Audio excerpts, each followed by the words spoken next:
Вот,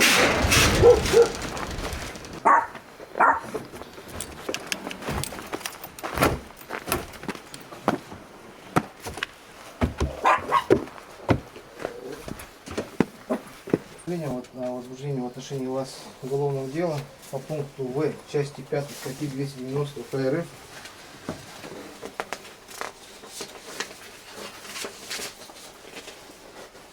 Может, адвокату?